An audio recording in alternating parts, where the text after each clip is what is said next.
Good evening, everybody. Welcome to another episode of The Broken Axle. I'm Steve. That's Craig.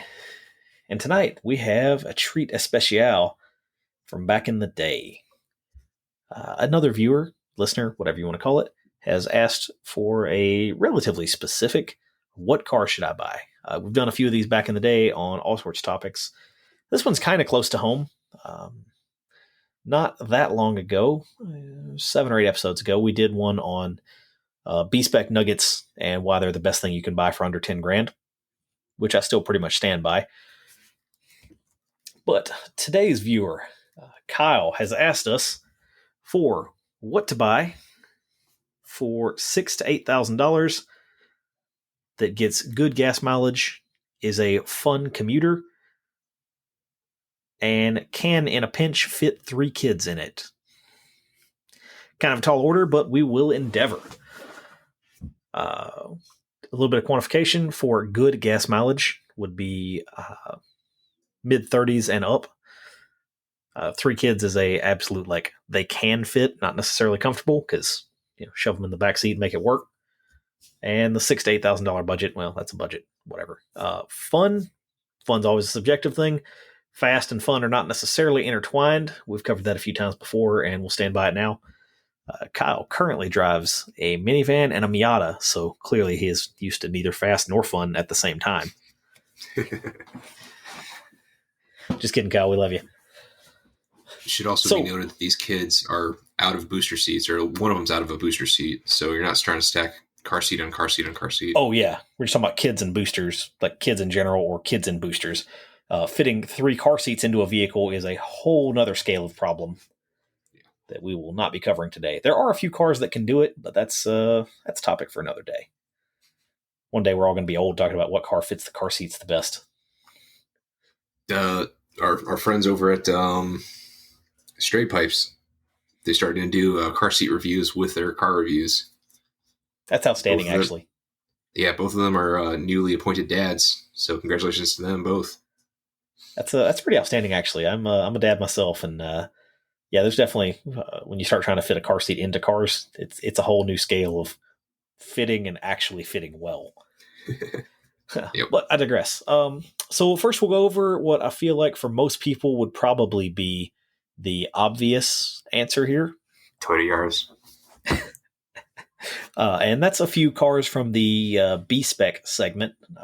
For the under $10,000 thing, last time Craig brought up the Chevy Spark only because with some rebates and some other stuff, you could get a brand new one for just under 10. Yep. And yeah, that's still pretty much phenomenal for the price. And it's not a Chevy, it's a Korean car, so it's even better. I don't know if that's actually better or not, but it's different. Yep. So yeah,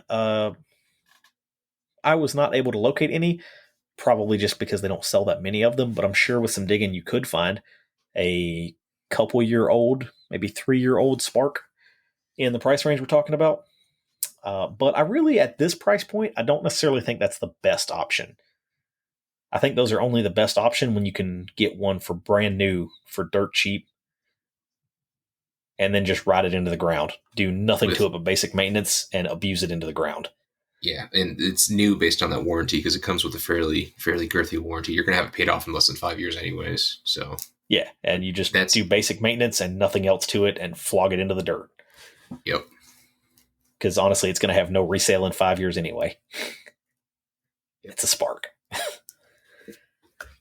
So foregoing that, what do you want to take off with first, Craig, for B-spec cars?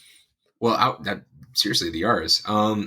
When it comes to the different segments, by the way, we're gonna rewind for a second. When it comes to different segments, for those of you who may not know, the different vehicles based on their sizing, or I guess classing, would fall into different categories, right? And so for when we say Steven said B-spec, but B-segmented cars are considered your subcompacts. Where you have your C segment, which are going to be your compacts, and then I think it goes up from there because you get your mid-size and full sizes. Yeah, so here in the States, that's actually based on interior volume, which can lead to some weird cars that you wouldn't expect to be, like the BMW 6 Series is a subcompact, although there's nothing compact about that car in the slightest. Yes. But yes. However, for the most part, it's what people think of as subcompacts, little hatchbacks, sedans, the occasional coupe. And when we, in the little conglomerate friend group that we have, when we talk about B segment cars, typically what we mean is small front wheel drive manual hatchbacks. There are some sedans, and we'll get into that too, but typically it's small front wheel drive manual hatchbacks, typically less than 120 horsepower, maybe 1.6 liters.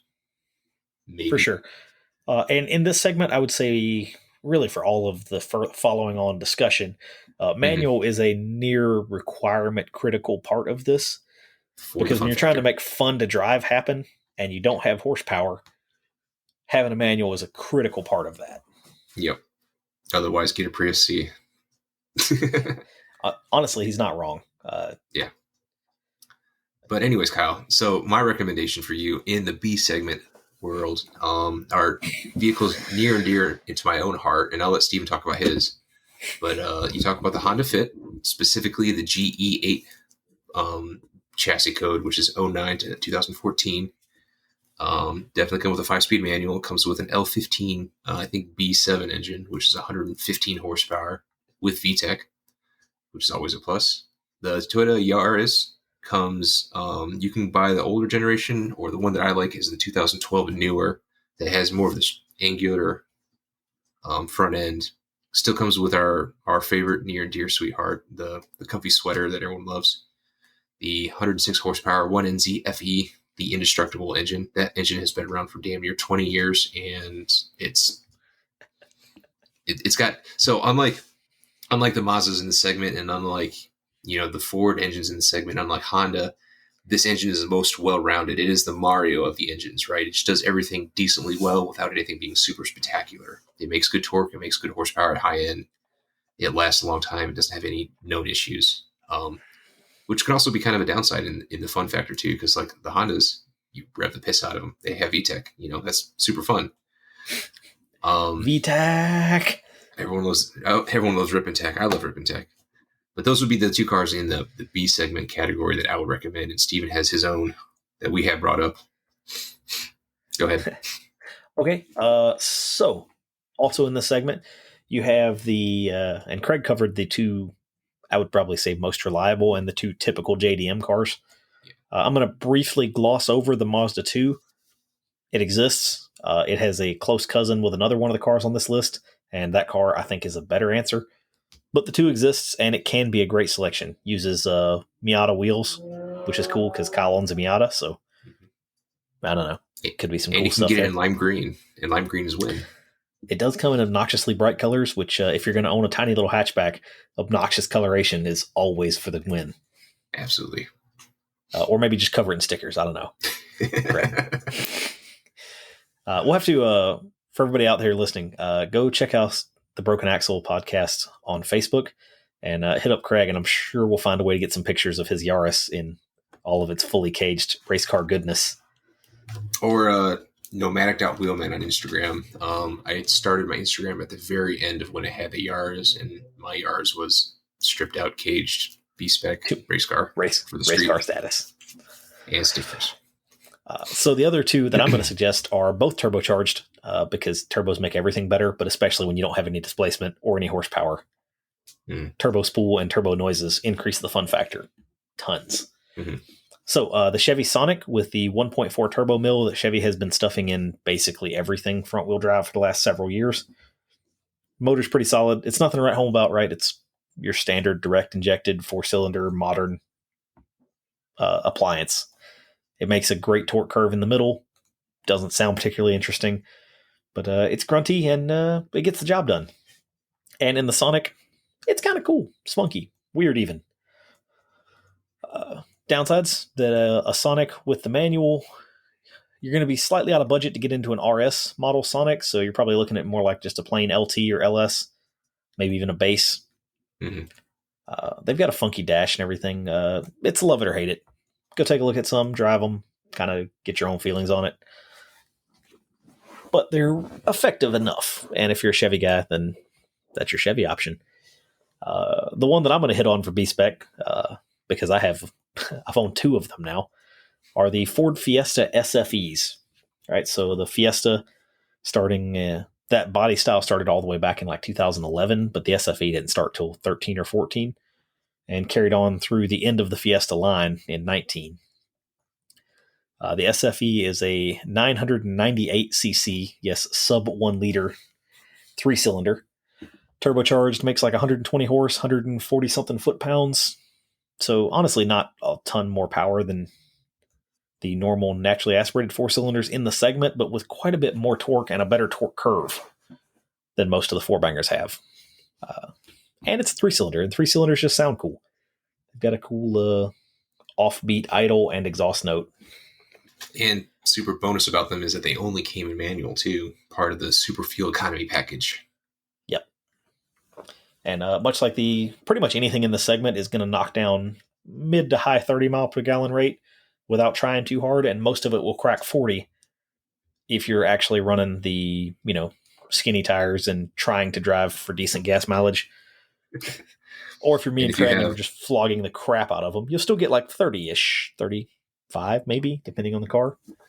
Yeah. My Yaris and Honda both got about high, well, I also live downtown in San Diego, but it got high 20, 28, 29s, 30s. But I'm also on super 205 mil tires, and downtown San Diego sucks. Traffic and such. Up where I live without traffic, but still on moderately sticky performance rubber and just flogging the crap out of the car all the time. I get 34, 35 in the Fiesta. Yep. And it's well worth it to me. Yep.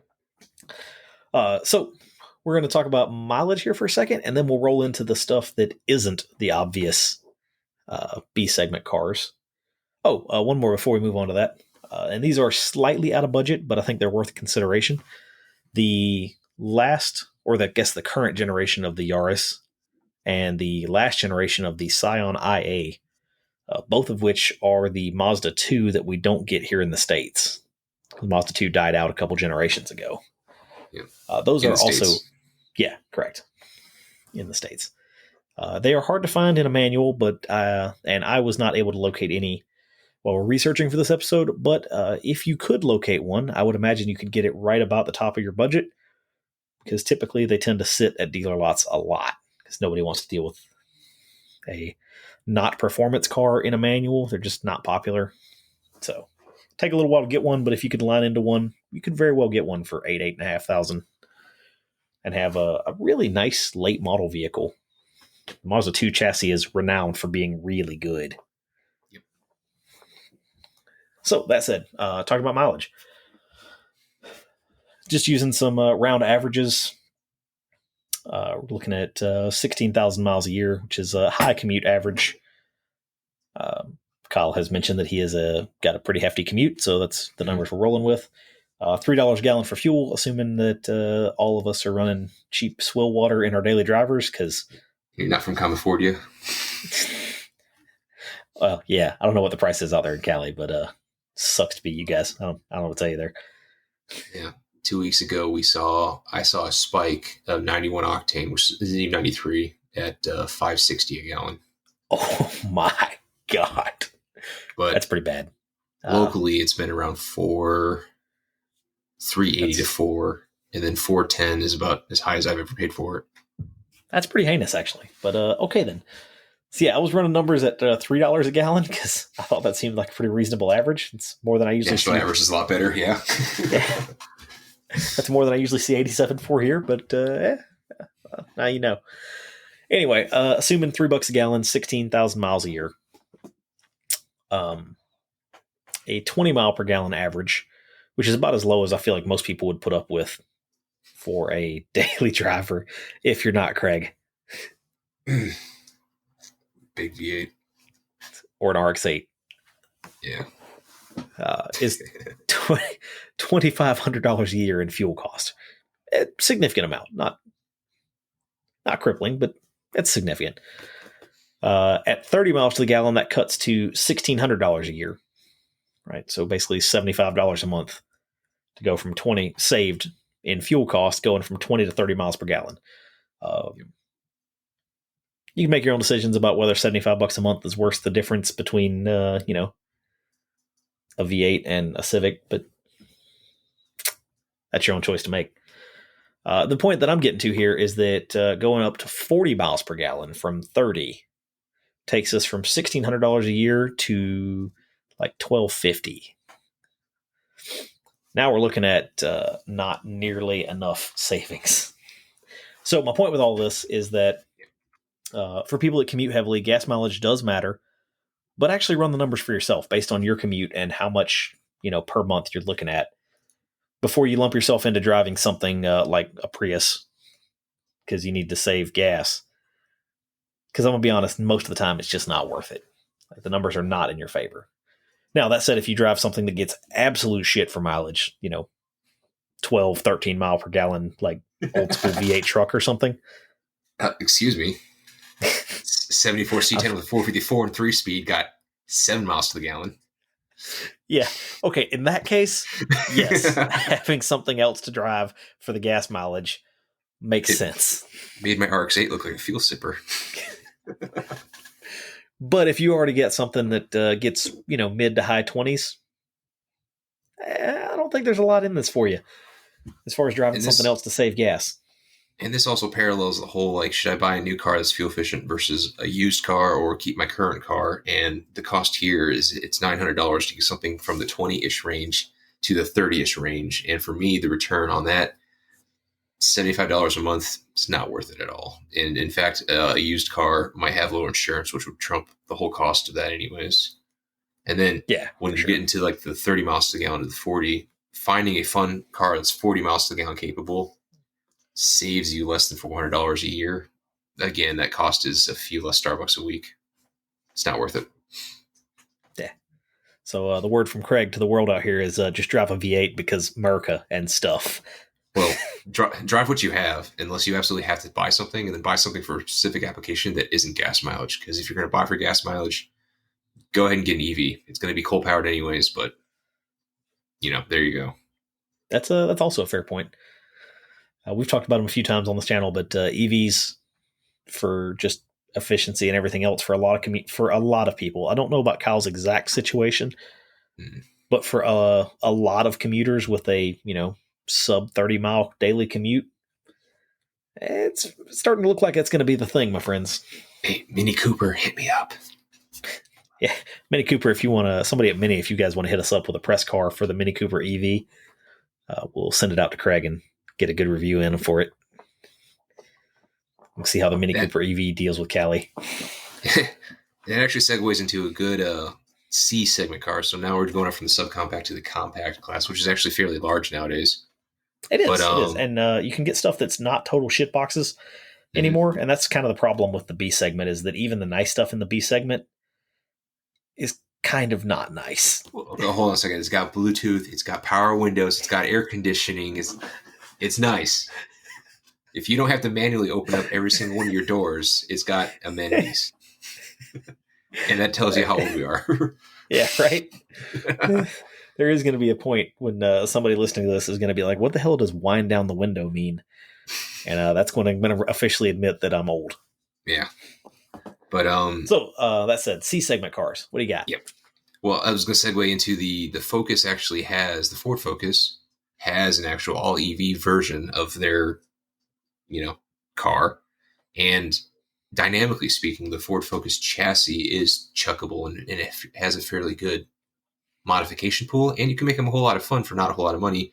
And there's always takeoffs from the Ford Focus ST. Having a model that has a high performance spec makes your lower base performance cars, A, very cheap, and B, makes OEM plus parts very accessible. And this extends all the way out to even the base like Focus manual non-turbos. 100%. I mean, that's literally what's on my Fiesta, is Fiesta ST wheels and the FRPP suspension pack. Yep. You're getting cheap parts off the high spec car. Yep. Send it. And just send it. Yeah, absolutely. So also to go with that on the Focus, I don't 100% know if the EV would work out. It's pretty limited on range, but it might for his situation. Mm-hmm. In that same vein, the non-ST Focus from the last, will that be 2011 up through nearly current? Yeah, that body style was basic. That chassis was basically unchanged. Yeah. The SE variant with the regular Duratec motor and a 5-speed, is yeah, and good. we even found one that was a titanium version, which is like your high spec, nice interior. I found one out in California of all places too that was less than $8,000, less or around 100,000 miles, and it's sunroof, leather interior, heated seats. Like this is the Focus that's like fully touted up for $8,000, and ST suspension, rear sway bar, and you got yourself a very fun car. And the Duratec is a gift from God. I love the Duratec engine. That's one of definitely I would agree. One of the best things that came out of the Ford Mazda togetherness years was the Duratec mills. They were great in basically everything they put them in. Yep. My dad has a Duratec V6 that has over 270,000 miles on it, and the only thing we replaced was an alternator and an AC condenser. Oh, and an engine mount, but engine mounts years. Anyways. So yeah, the base Focus, we definitely, that one that Craig mentioned was titanium, but there was a lot of them with reasonable miles in great shape for very low money. And I'll be honest, I don't have a good answer about why the resale on those is so bad. We were theorizing that maybe because of the Focus STs being the Halo car, that it has just kind of shit canned the use value of all the rest of the Focuses. And that's definitely a consideration. I also think that the Ford PowerShift transmission debacle has kind of hurt the resale on the Ford Fiestas and Focuses because the automatics that were in them were just not good. They weren't really automatics. They were like dry clutch, electronically controlled. It wasn't Ford's experiments. Transmission experiment. Didn't work out super awesome. However, not as bad as Nissan and the Jatco CVTs. Like, not that bad, but okay, still not Scotty. good. But when we're mentioning these two, it should be noted that we're looking at specifically manual or more preferred manual cars, and the manual Focuses, I think, shared the transmission with a Mazda design, and this is the same Mazda front-wheel drive transmission that they had through the years of like even the Mazda Speed 3 and the Speed 6s. So it's a fairly robust manual front-wheel drive transmission. Yeah, it works well. There are also, this would be super weird, but there are Focuses with that same 1 liter 3-cylinder. Yeah. They're not common and not something I would go searching for, but if you just happen to roll into one, might be worth taking a look at. Definitely not as fun as like the Fiesta, but might be worth taking a look. Yeah, it's the used market, so whatever's out there. Yeah. Along that same vein, the 2013 and up Mazda 3 happens all the time in this price range. The one to go for in that would be the 2.5 liter, so not one of the I trim levels, but one of the S trim levels, and a manual once again, of course. Yeah, not a Skyactiv. It has a Skyactiv on the back. It is not the 2.5i, which is the one you want. It's the 2.0 liter Skyactiv engine, which is down on power. You want the 2.5 Duratec. Yeah. I think Mazda calls it the L block. Yep. Same thing. But it works good. It works awesome, actually. Yep. And that chassis, once again, is fairly closely related to the Focus chassis, although not the same, and is well loved by... the Mazda 3's had praise for being a great compact car chassis for basically its entire life. Yep. Including to present day. Yeah. And they had the high performance model, the Mazda Speed 3, which may or may not be accessible at this price range, but it does give you kind of the brother-sister thing going on here, where if they made performance parts for a Mazda Speed 3, you could fit them to the lower spec Mazda, suspension-wise at least. Fair point. I was like, I don't know if I would... I'm sure you can get a 3 in this price point. I don't know that I would want a 3 from this price point. Speed 3, yeah. Yeah, Speed 3, that's going to be a rough car, but maybe. So, with that said, those are, I think, the two newest and most obvious. We're going to roll into a couple of a lot less obvious, but very possible options. Mm-hmm. I'll lead this off, I guess. The Golf TDI or Jetta TDI, basically the same thing, just hatchback versus sedan. Takes some doing, but you can find Mark V Volkswagen VW in the house. If you haven't seen the Volkswagen Pimp My Ride commercials, go check them out. Yeah, they're all Sign of the times. This was back in the day. That was some good advertising from back in the day. So yeah, the TDI's got fantastic mileage, like Yeah. 50, 55 miles per gallon on the regular. And the torque curve from them actually makes them fun despite not making any horsepower. So you're looking at a fairly low end, either low spec or high mile, or maybe both, Mark 5 TDI, or a really nice Mark 4. Mm-hmm. And that's just kind of a personal choice thing. The Mark 4s are kind of rattly and they kind of feel like cheap compacts, but they're lighter and more fun in a lot of ways, and the motors are simpler. Mark 5s are more complex, but also a lot nicer and a lot better put together. In either case, you're dealing with an older Volkswagen, so check engine lights and electrical problems are just part of the game. Thank God for big communities. Yeah. Yeah. Make friends with somebody Vortex, with a VAGCOM. yeah, is Vortex still Yeah, the site? VW Vortex is still a thing. Absolutely. See, kids, before we actually had like, social media and Facebooks and Instagrams, we had to join these things called forums. You'd have to find your vehicle specific forum and join it. Where my NASDAQ fans at? Yeah, right. NASDAQ back in the house. OG. So that said, I don't know that I would necessarily recommend one, but it's definitely worth consideration. You also have to factor the increased price of diesel most places and the reduced availability, but Yeah, not a bad option. and I think you can get like the Euro diesel tunes for them and actually get more efficiency. Yep, absolutely. They do some. Typically, tunes on them pick up mileage and power, which is just a win-win all around. It's diesel's magic. And you get to roll coal on people in a car, which could be a good thing. So 2010. Right on. All right, so Craig, do you want to cover for us the Chevy option in the C segment?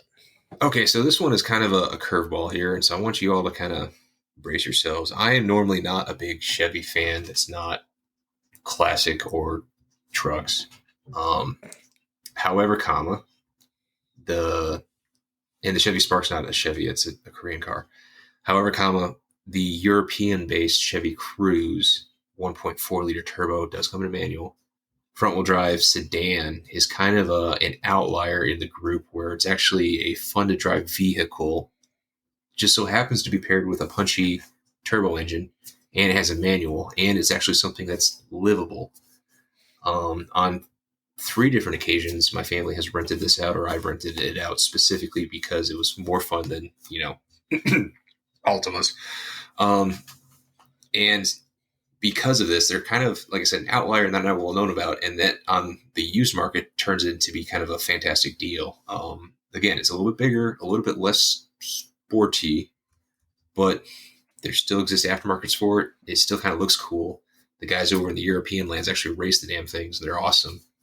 And I fairly enjoy them. The thing for me was the seating position. If you could have a seat that makes, a person Steven's size feel comfortable and then adjust enough to make myself feel comfortable, then it's a win-win.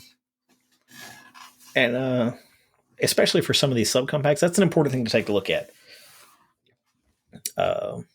Kyle is a fairly tall dude, but also if you're in the market, Craig is a huge dude as well. At some point, we'll have to do does Craig fit videos or something. I don't know. Yeah. But yeah, that's an important thing to take a look at, right? A lot of these compacts for big dudes can get kind of tight. Yeah. Also, sunroofs, typically you lose like 2 inches of headroom in a sunroof car versus non. And if you're one of those dudes that needs every last inch of headroom, that's a consideration. A non-sunroof trim might be what you need. Yep. I will say that with the Cruze, though, with the sunroof, does have enough seat to give me plenty of headspace. The thing goes down to the ground. Like, it's amazing. It's good to see. So one more in the C segment, and this one is a hair older, but I think it's a good contender for the numbers that we've been asked for. And that is a last generation, so let me see, that'd be 06 and up. Or I guess now that's 2 generations old. Civic Si. 8th gen. 8th gen Civics. 8th gen, yeah. We went around about this. We looked at like RSXs, TSXs, some other stuff. But what it really comes down to is that this generation of Civic Si, especially in sedan, I mean, the coupe also works. It just kind of looks weird, and you don't gain anything. The coupe's not any lighter. It's not really any shorter. There's no gain. Just get the sedan. Sedan gang. Yeah. It's not a bad looking car. The K20 6-speed with I want to say Torsen style. It's a limited slip of some sort. I believe it's a Torsen style limited slip. Yeah. It just works really well. Like overall, the car's dynamics are great. The K20, it's Honda from back before Honda went turbo. So screamer for the Redline VTEC noises. What is that? About 200 horsepower? Yeah. If memory serves. Untuned, unmodified. Yeah, plenty to be more than adequate, fun driver. Geared perfectly. Shifter action is typical Honda 6-speed, otherwise known as phenomenal. Yep. And aside from the motor and trans, the rest of the car is typical mid-2000s Honda. Yeah. Just to say functional and really good. Yeah, no cracked dashes here. You're not going to get premium leather wrapped everything, but you're not going to have cracked dashes. It's not going to creak and rattle over everything. It's just a good, solid car. Yeah, for sure. So you'll be looking at one with probably in the low 100,000s mileage at this price point. However, K20s are normally rock solid. Hondas are normally rock solid. The S2000 entered the chat. I cried. Yeah. So anyways, I would agree. Most Hondas are solid. Most Hondas are solid. We've had a few not awesome runnings. And for the other Hondas, we also considered like the Accord V6 manual, which is a fantastic car as well. But honestly, doesn't get phenomenal mileage. Yeah, so years ago, I had an 07 Accord. I had the unicorn of the unicorns, right? So if the RSX Type S was like the coolest compact or subcompact or whatever it is, the Accord V6 with a manual 6-speed was like the unicorn to have, but it didn't get that great gas mileage. It was like 19, 20 around town. Yeah, and the pull super hard. Yeah, the V6 Hondas have a relatively aggressive timing belt and replacement interval, if memory serves, don't they? It's 50K, I think, and it is 50 or 60K. Yeah, it can get expensive, and they need to have a master Honda tech. However, that's just V6 things. Yeah, it's just something to keep in mind.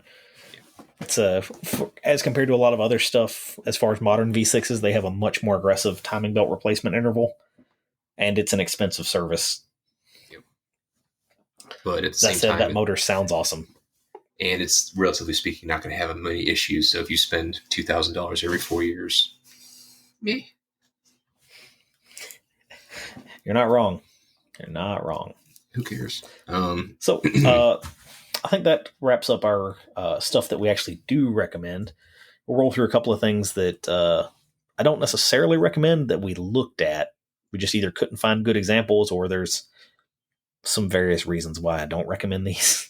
Well, there's also everything we mentioned kind of falls into the conformity of it has to have, capacity to hold 3 kids at an emergency type basis. It has to be fun to drive and high gas mileage return. The stuff that we're going to list off here, mostly it's about the gas mileage return. It doesn't have it, but earlier we talked about like how the gas mileage changes doesn't really make a huge bit of difference. So We'll continue on. Yeah. We did have one more that didn't make it does make the gas mileage. It just doesn't make the list because I don't think you're actually going to find one. The Corolla XRS, Matrix XRS, and Vibe GT. Pontiac Vibe GT. All of which are basically the same car, just the Corolla platform in either sedan or wagon form, or the Corolla platform with a Pontiac Vibe, a Pontiac logo stuck on the front of it. All of these are 2ZZ 6-speed cars, which is Toyota's answer to the K20, a little 1.8 liter, super angry, 8,000 plus RPM screamer. Great deal of fun. We left them out of an official recommendation because I really don't think that you'll be able to find one at decent mileage in the price point that we're talking about, or possibly find one at all. They only made them for a handful of years, and by this point, a lot of them are in rough shape. But, unicorns happen. You happen to see one in the right price bracket in your area, could absolutely be a contender. Yep. That said, as Craig mentioned, moving to the stuff that ticks the rest of the boxes, just doesn't quite make the mileage. As I mentioned previously, we are not talking about some straight 7 mile to the gallon garbage, because that does legitimately make a difference. But the stuff we're going to mention is still in the mid 20s, or at least 20 plus. So we're looking at, that $70 a month fee to drive something that's not the great mileage car. So I want to start this off here, and Steve already knows, but Kyle, you have an hour commute to work every day, right? So that includes stop and go traffic, time on the highway, just cruising along, bebopping along, right? You don't want a noisy tin can with growly 200 tread tires. You want a nice personal luxury barge with lazy boy comforter seats and an overdrive that has an engine humming along at 1200 RPMs. You, sir, want a Crown Victoria. Done. End the show. Answer. So, some people joke about the answer is always Miata. Well, for Craig, the answer is always the Panther chassis. Grand Marquis, Lincoln Town Car, Crown Vic Sport. Always the answer. Before Cletus made it cool. Suck the Cletus. It is hard to argue with this logic. For overall buy-in price is really low. Cost to run them is also hilariously low. Yep. Like none. The basic maintenance on them. Rock Auto has everything you could ever want for pennies. Yeah. I'll throw in my hat in here as well, in that same vein, and say that a B-body will also return low 20s on the highway for mileage. Explain what the B-body is to the unassuming listener. Oh, yeah, for the unassuming out there. So Chevrolet's B-body, especially in wagon form, was, in my opinion, the most fantastic all-purpose daily vehicle ever created, and a better SUV than 90% of the crossovers on the market right now. Definitely more capable than literally all of them. Drop mic. We'll have a future episode on why some of these older wagons make better SUVs than the current SUVs do. We'll hit it in a future episode, yeah, for sure. The short version, full frame V8, 7,000 pounds of towing, and fits a 4x8 sheet of plywood inside. And a lot of these SUVs can't do any of that. Oh, and also does burnouts because America. Yeah. And that in itself is fun. And if you were talking about the Oldsmobile, the custom. Yeah, the Olds custom cruiser. Again, lazy boy comforter seats. The thing will just float over cracks and bumps, and you just cruise in, having a good time. Yeah, the B-body encompasses the Olds custom cruiser, the Buick Roadmaster in all of its wood-grained 80s glory, or the Caprice wagon, which kind of looks like a cop car. But the other two are awesome. Yep. Going along with those, some other options that would be acceptable mileage, not awesome. Mm-hmm. The Lincoln Mark 8s. Just saying. It's basically the same thing as a Panther, but 2-door and even nicer inside. Or at least with more acres of leather. And more useless on the inside. Yeah, because America. It's a personal luxury cruiser. That's what it is. I feel like we had one more. car. Oh, I wanted to mention a Subaru Foresters. Again, not super phenomenal gas mileage, but super common engine transmission series. Subframes are swappable with Imprezas. A million of parts out there. The problem is that any manual Forester, turbo or not, carries the Subaru tax, and you might not even find a good one. And then you got things such as head gasket leaks or the timing belt hasn't been changed out. Just the reason why we didn't bring it up originally is because it's just too much. It's like even a WRX. You can buy an $8,000 WRX, but time bomb syndrome. Do you want that? Yeah. There's a few cars that got left off the list because of various what we'll call taxes. They're not actually taxes, but the brand or model associated tax. We didn't mention the Fit in the B segment for the same reason. Fits are, I'm not going to say they're overpriced, but compared to the other stuff in the B segment, they're kind of overpriced. Yeah, I mentioned the Fish, but for a good cheap vehicle, you're looking at either high mileage fit or you're gonna find yourself like a Toyota Yaris. It's actually what it's supposed to be price wise.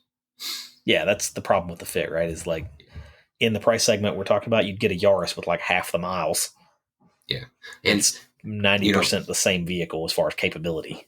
That's the conversation versus the RSX Type S versus like an older or the same generation SI. For whatever reason, the Acura just holds the stigma of being worth more, even though it's not. And then this SI is better in every way.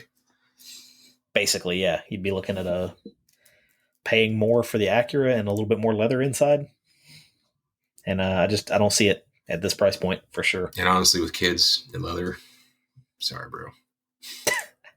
Just not about it. Yeah, that's fair. Some other stuff that just didn't wind up for various reasons. Any truck? Subarus. Trucks, you're just not. Because he already has a Sienna. Yeah, right. The Sienna is totally. That said, for the people out there that haven't dealt with a minivan being used as a truck, Kyle is doing it right.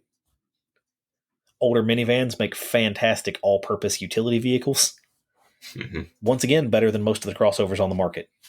A lot of them with the seats folded down. They fit crap in them great. Mm-hmm. They tow. Some of them tow, 2,500, 3,500 pounds. They'll tow a Miata on a trailer. I'm just saying. Yeah. So Toyota Sienna as a track vehicle. The tow rig. Just saying. Prefer the Roadmaster. Not as awesome as a Roadmaster because V8 Merca. But unless you find the super rare Previa all-wheel drive. Oh yeah, that's totally didn't make it on the list. But if you happen to find one for the right price, yeah, I would totally respect you for daily driving an all-wheel drive supercharged Previa with a manual. Yeah, this was also painful for me and Steven too, because like some of the stuff that's really cool is just now gotten to the point of it's so old it's obscure. Like I would love to mention the Protege 5, but that's now 20 years old.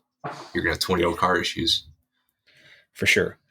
And the thing is that modern stuff has just gotten better. Honestly, if you're talking about a daily driver, like it's just gotten better.